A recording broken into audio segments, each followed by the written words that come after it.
चर्चा कर रहे हैं। पहले भक्तों की कथा और फिर भगवान की कथा, पहले बालक की बड़ाई और फिर पिता की बड़ाई। तो आइए उसी क्रम में आज हमें बार बार मन में एक बात याद आ रही है कि गुजरात में आए हैं और गुजरात के इतने प्यारे संत का हमने कोई कथन यहाँ से कहा नहीं। वो है संत श्री जलाराम जी महाराज, जलाराम बापा जिसे हम कहते हैं। जो भी यात्रा मैंने बताई कि अधिक मास में हम लोग आए थे, उस समय हम जाते वक्त वीरपुर होकर गए थे। जाते वक्त गए थे वीरपुर, जलाराम बापा का स्थान है। दर्शन होते हैं वहाँ, नित्य भंडारा चलता है, संत सेवा चलती है, ब्राह्मण सेवा चलती है, आगंतुकों को दर्शन भोजन सब दिया जाता है। और कल मैंने चर्चा की थी कि वहाँ लिखा हुआ है कि यहाँ चढ़ोतरी चढ़ाना मना है, धन रुपया दान पेटी में न डाले।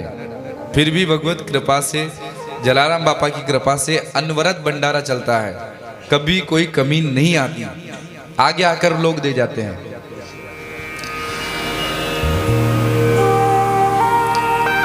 संत श्री जलाराम बापा बहुत कम आयु से ही संतों की सेवा और संतों का भंडारा करते थे। कल चर्चा हुई कि जो पूर्व का भक्त हो उसे पढ़ाने की भी आवश्यकता नहीं, सिखाने की भी आवश्यकता नहीं। पूर्व जन्मों की जो भक्ति है वो जन्म से ही विद्यमान रहती है। जलाराम बापा के पूर्व जन्म की भक्ति ऐसी प्रगाढ़ थी कि उस भक्ति के बल पर इस बार उन्होंने जन्म हुआ और जन्म के थोड़े ही दिनों बाद जब वे समझदार हुए, तब से ही उन्होंने संतों का भंडारा प्रारंभ कर दिया। संतों का भोज, ब्राह्मण भोज, संत पंगत प्रारंभ कर दी। और संत पंगत चलती थी, निरंतर चलती रही। धीरे धीरे समय आया, उनका विवाह हो गया। विवाह के पश्चात एक दिन की बात, ठाकुर जी भक्तों की परीक्षा जरूर लेते हैं, तोड़ने के लिए नहीं, बिखेरने के लिए नहीं, निखारने के लिए। सोने को यदि आग में नहीं तपाया जाए तो सोने की चमक जैसी होती है वैसी आ नहीं सकती। सोने को जितना तपाया जाता है उसकी चमक उतनी ही बढ़ती जाती है। उसी प्रकार भक्त के जीवन में जितना कष्ट आता है, समझो कि ठाकुर जी उसकी कीर्ति उतनी ही बढ़ाना चाह रहे हैं, उतनी उसकी कीर्ति का विस्तार हो जाता है, यश का विस्तार हो जाता है। ठाकुर जी ने एक संत का रूप धारण किया और जलाराम बापा के पास आ गए और आकर कहा कि आप संत सेवा करते हैं? जी। संतों का भोजन करवाते हैं? जी।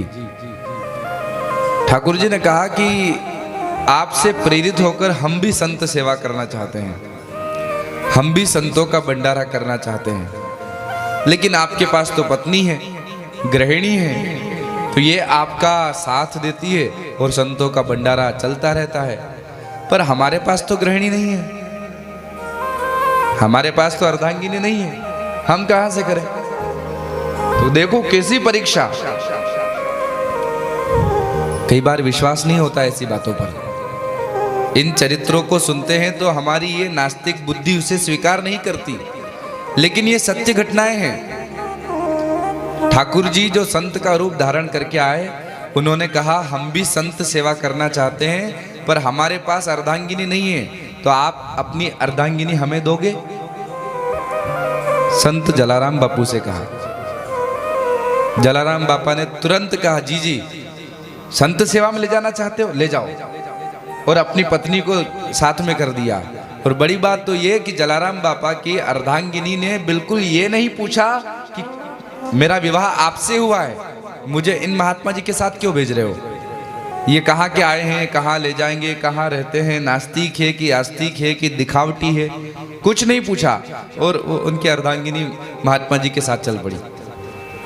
पति का आदेश है ना, पति ने कह दिया कि जाओ तो चल पड़ी। और उस समय जलाराम बापा की उम्र कितनी थी? मात्र 23 वर्ष। पत्नी की उनसे 2 वर्ष कम रही होगी, 20 या 21 वर्ष। अब किसी का विवाह हो और 21 वर्ष की अपनी गृहिणी को कोई अनजान साधु के साथ भेज सकता है? लेकिन ये संतों में भगवत भाव कि संत भगवान का रूप होते हैं। जलाराम बापा ने अपनी गृहिणी को उनके साथ भेज दिया। ठाकुर जी ने एक झोली ली और एक लकड़ी ली, कमंडल लिया और जलाराम बापा की पत्नी को साथ में लिया और वहां से चल पड़े। और चलते चलते कहाँ आए? वीरपुर। और वीरपुर में जलाराम बापा का जन्म गांव दूसरा था। वीरपुर में आकर के ठाकुर जी ने जलाराम बापा की गृहिणी से कहा, प्रत्यक्ष प्रकट होकर दर्शन दिया और कहा कि मैं तो जलाराम जी की सेवा से प्रसन्न होकर उन्हें दर्शन देना आया था, उनकी परीक्षा लेने आया था और वो परीक्षा में पास हो चुके हैं। इसलिए अब तुम यहाँ सेवा करो। ये मेरी झोली, ये लकड़ी और एक कमंडल मैं यही रख कर जा रहा हूँ। कभी इस भंडारे में कमी नहीं आएगी। एक व्यक्ति भोजन करे या 1000 करे या 1,00,000 लोग भोजन करे, कभी भी ये भंडारे में कमी नहीं आएगी। और वहां से भगवान अंतर ध्यान हो गए। बाद में खबर पहुंचाई तो जलाराम बापा ने अपना जन्म स्थान छोड़ा और वीरपुर में आकर के फिर उन्होंने संत सेवा प्रारंभ की। ऐसी संत सेवा चलती थी कि सैकड़ों संत रोज आते थे। सोने वाले जागते रहो। बोलो राधे राधे। हाँ, तो ठाकुर मुझसे हम क्या सुना रहे थे?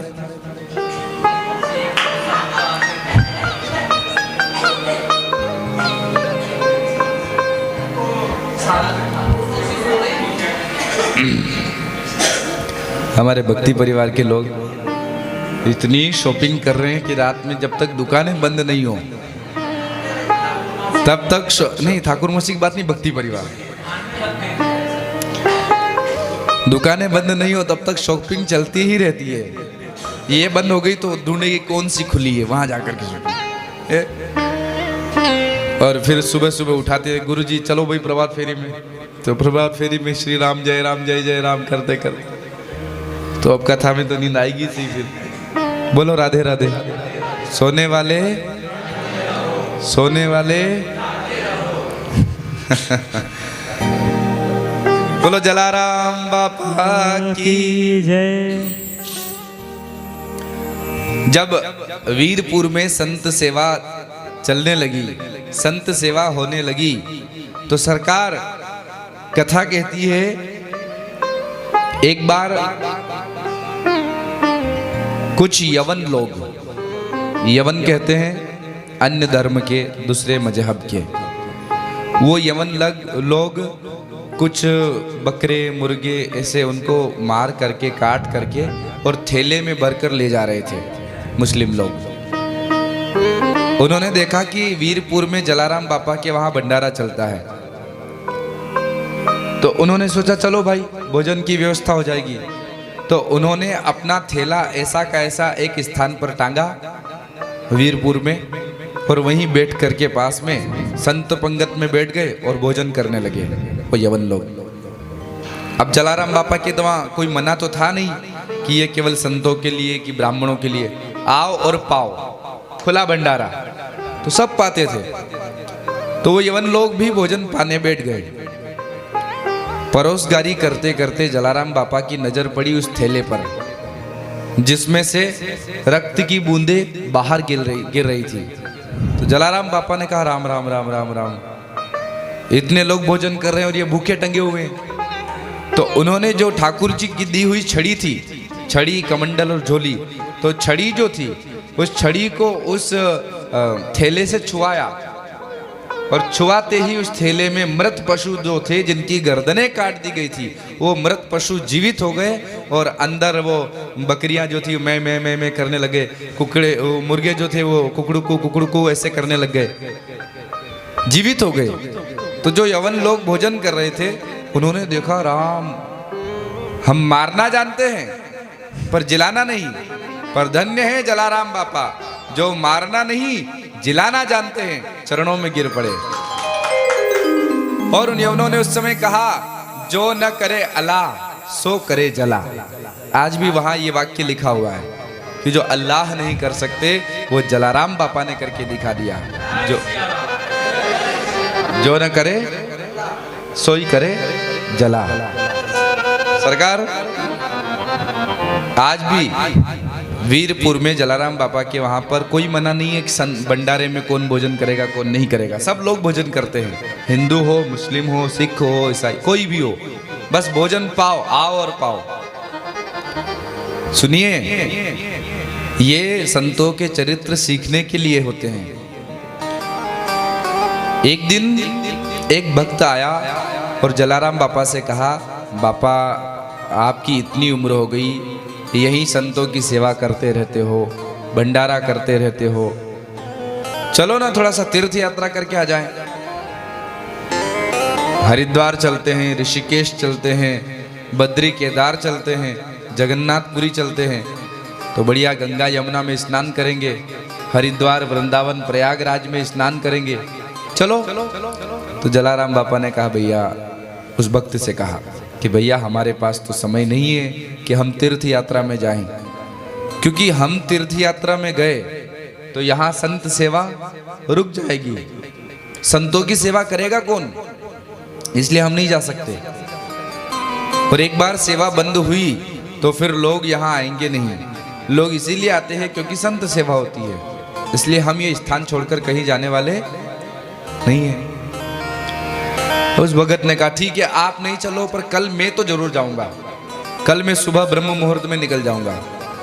जलाराम बापा ने कहा, जैसी तुम्हारी इच्छा, तुम जाओ पर मैं नहीं चल सकता। अब दूसरे दिन प्रातः काल रात में वो भक्त, उसने सोचा जल्दी जल्दी निकलूं, तो रात में 2 बजे ही उठ गया और 2 बजे उठ करके शौच आदि क्रिया की, स्नान किया, और जैसे ही थैला उठाकर निकला 2:30 और 3 के बीच का समय होगा, अर्धरात्रि का समय। तभी उसने देखा कि वीरपुर की भूमि में बाबा का जब भंडारा चलता था, उस भंडारे वाली जगह पर कुछ लोग साफ सफाई कर रहे हैं, कोई पत्तल इकट्ठी कर रहे हैं, कोई कचरा जला रहे हैं, कोई लोग पानी भर कर ला रहे हैं, कुछ देवियां भी हैं, कुछ पुरुष वर्ग भी है। तो उस भक्त ने पूछा, आप लोग वीरपुर के तो दिखाई नहीं देते, नहीं आपको आज तक कभी वीरपुर में देखा, कहां से आए हो सेवा करने के लिए? तो एक देवी से पूछा, तो उस देवी ने कहा, मैं भगवती गंगा हूं। दूसरी से पूछा, आप कौन? उसने कहा, मैं भगवती यमुना हूं। तीसरी से पूछा कि आप? बोले, मैं सरस्वती हूं। किसी ने कहा मैं कावेरी हूं, किसी ने कहा मैं यमुना हूं। पुरुषों से पूछा तो एक ने कहा मैं भक्तराज, मैं तीर्थराज प्रयाग हूं, एक ने कहा मैं वृंदावन हूं, एक ने कहा मैं हरिद्वार हूं, एक ने कहा मैं ऋषिकेश हूं। अर्थात जितने भी तीर्थ हैं, जितनी भी देव नदियां हैं, वो सारे तीर्थ और सारी देव नदियां जलाराम बापा के वीरपुर में आकर के सेवा करते थे। प्रातः काल वो भक्त बैठा बैठा रो रहा था, जलाराम बापा की नींद खुली, उन्होंने अपनी नित्य क्रिया की, भजन पूजन हवन आदि किया, और जाकर देखा तो भक्त बैठा बैठा रो रहा था। अरे तुम तो हरिद्वार जाने वाले थे, गए नहीं? ऋषिकेश वृंदावन गंगा यमुना स्नान करने जाने वाले थे, क्या हुआ, क्यों रो रहे हो? तो चरणों में गिर पड़ा, बाबा मुझे माफ करना, गलती हो गई, मैं आपकी महिमा और संत सेवा की महिमा समझ नहीं पाया। मैं समझ रहा था कि हरिद्वार वृंदावन वहां है, गंगा यमुना वहां है, लेकिन मुझे क्या मालूम कि हरिद्वार और गंगा यमुना तो आपके चरणों में यहाँ है। मैं नहीं समझ पाया। क्या देखा तुमने? बोले, मैंने देखा कि यहाँ प्रातः काल सारे तीर्थ सारी नदियां आकर सेवा कर रहे हैं। पूछा कि क्यों सेवा करते हो? तो उन्होंने कहा कि जलाराम जैसा संत हमने कहीं नहीं देखा जो निश्चल भाव से संतों की सेवा करता है, ऐसी संत सेवा।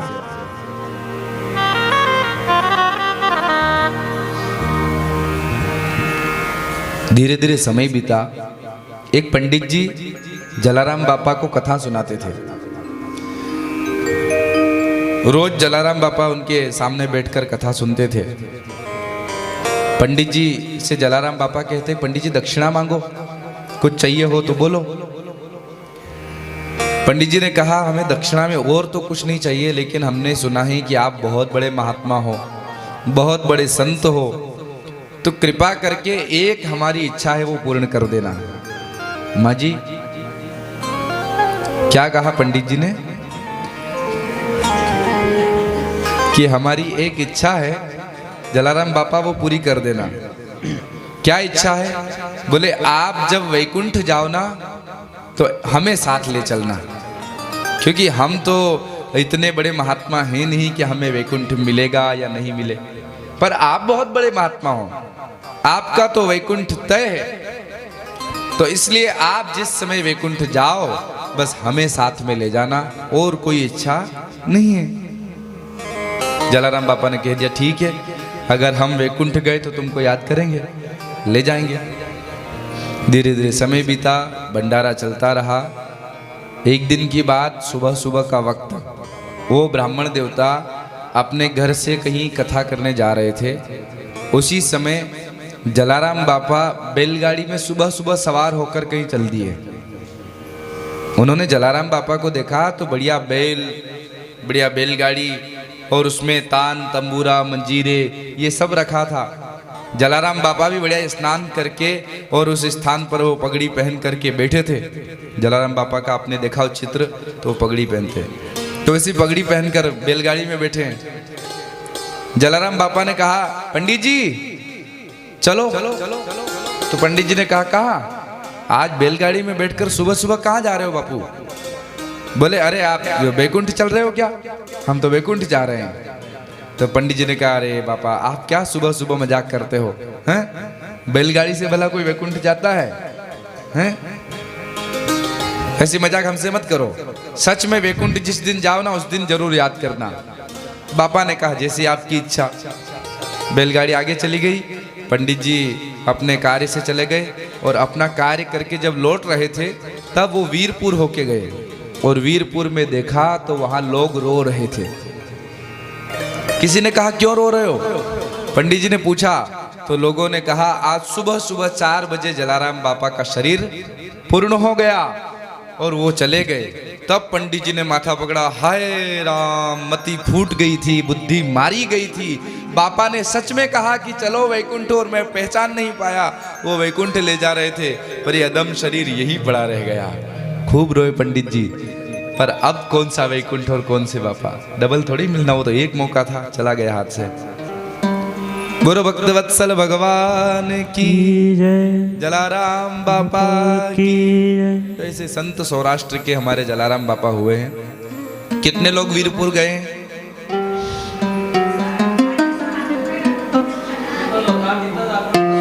एक दो तीन चार पाँच 6 7 8 9 10 लोग गए हैं। अच्छा, अरे वाह वाह, कल ही जलाराम बापा की जयंती थी, इसीलिए कल से ही मन में खटक रही थी कि जलाराम बापा का चरित्र सुनाया जाए। ये बापा की ही इच्छा होगी। बोलो जलाराम बापा की जय। पर वो कल क्या बहुत डिस्टरबेंस हुआ बीच में, कभी लाइट चली गई तो कभी क्या। खैर कोई बात नहीं, आज हम जलाराम बापा को प्रणाम करते हैं।